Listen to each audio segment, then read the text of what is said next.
بسم اللہ الرحمن الرحیم۔ عزیزان محترم، ہم اپنی توجہ کریں کہ ہمیں دنیا کہاں کھینچ رہی ہے، حقیقت کیا ہے، پھر پیچھے کیا ہو رہا ہے۔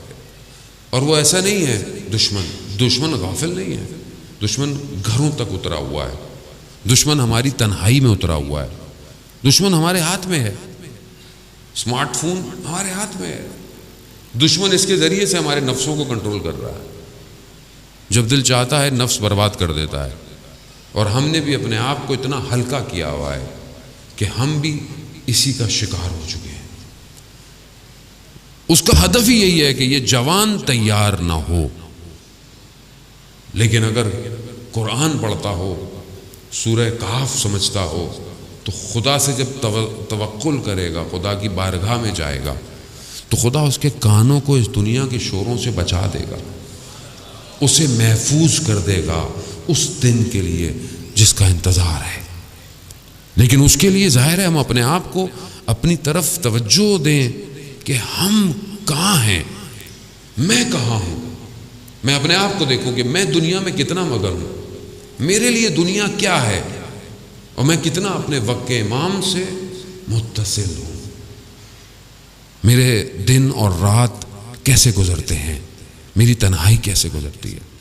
عزیزان محترم، میں ابھی بہرحال جہاں پڑھ کے آ رہا تھا وہاں میں نے بیان کیا حدیث، پوری تو شاید میں نہیں بیان کر پاؤں گا۔ مجلس اور عزاداری یہ ایک مقدمہ ہے ظہور کا۔ جب ہم آتے ہیں سننے تو امام رضا علیہ الصلوۃ والسلام، اللہم صلی علی محمد وعلی، امام نے فرمایا، امام شبیب سے جب کہتے ہیں ابن شبیب کہ پہلی چیز گریہ ہے، رونا ہے سید الشہداء پہ، یہ انسان کو پاک کرتا ہے، انسان کو اندر سے طاہر کرتا ہے، اور یہ طہارت آپ کو پھر آگے لے کے جائے گی، کیونکہ جن کے پاس ہم نے جانا ہے خدا نے نجاست کو ان سے دور کیا ہوا ہے۔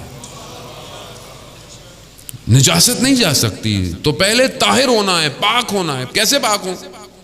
کہا کہ جو بکا کرتا ہے سید الشہداء پہ، خدا اس کے گناہ کبیر اور صغیرہ کو معاف کر دیتا ہے، معاف کر دیتا ہے۔ حدیث ہے، امام فرما رہے ہیں اور امام دعوت دے رہے ہیں، آؤ پاک ہو، پاک ہونا ہے، آؤ۔ آیت اللہ شمس الدین بیان کرتے ہیں، بہت بڑے عالم دین تھے، آیت اللہ تھے۔ انہوں نے ایک دن اپنے شاگرد سے کہا، جو ان کا خاص شاگرد تھا، کہا کچھ طالب علموں کو، 40 طالب علموں کو لے کر آؤ۔ لے آئے، ایک ایک کر کے کمرے میں بھیجا۔ جب طالب علم باہر نکلتا تھا تو گریہ کرتا ہوا باہر نکلتا تھا۔ جب سب ایسے ہوتے انہوں نے پوچھا ماجرا کیا ہے، اندر کیا ہے؟ کہا کہ جب ہم اندر جاتے ہیں تو اتنے بڑے آیت اللہ ہیں، اتنے بڑے عالم دین ہیں، ایک رومال ہاتھ میں ہے، اور کہتے ہیں امام حسین کا نام لیتے ہیں اور کہتے ہیں کہ امام حسین پر گریہ کرو، اور جب ہم گریہ ہوتے ہیں تو اس رومال سے آنسوؤں کو صاف کرتے ہیں اور کہتے ہیں کہ یہی میں اپنی قبر میں لے کے جانا چاہتا ہوں۔ ایک گریہ، ایک آنسو، عزیزان محترم، خوب یہ انسان کو پاک کرتا ہے۔ یہ جب پاک ہوں گے تو آپ کیوں گناہ کریں گے باہر جا کے؟ جو آنکھ امام حسین پر روتی ہو وہ آنکھ گناہ کرے گی؟ وہ آنکھ کیسے گناہ کرے گی؟ یہ تو وہ آنکھ ہے جو قیامت والے دن سب ساری آنکھیں گریہ کر رہی ہوں گی، تو یہ آنکھ خوش ہوگی، برمسرت ہوگی۔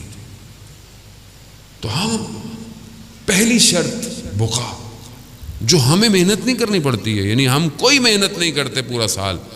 ہوتا ہے نا کہ انسان 40 دن کو عبادت کرے تو پھر کسی کمال پہ پہنچتا ہے، نہیں، ہم تو یہاں آتے ہیں، امام کا نام آتا ہے، ہماری آنکھ میں آنسو آ جاتا ہے۔ کیوں؟ امام نے کربلا میں کمال کیا ہے۔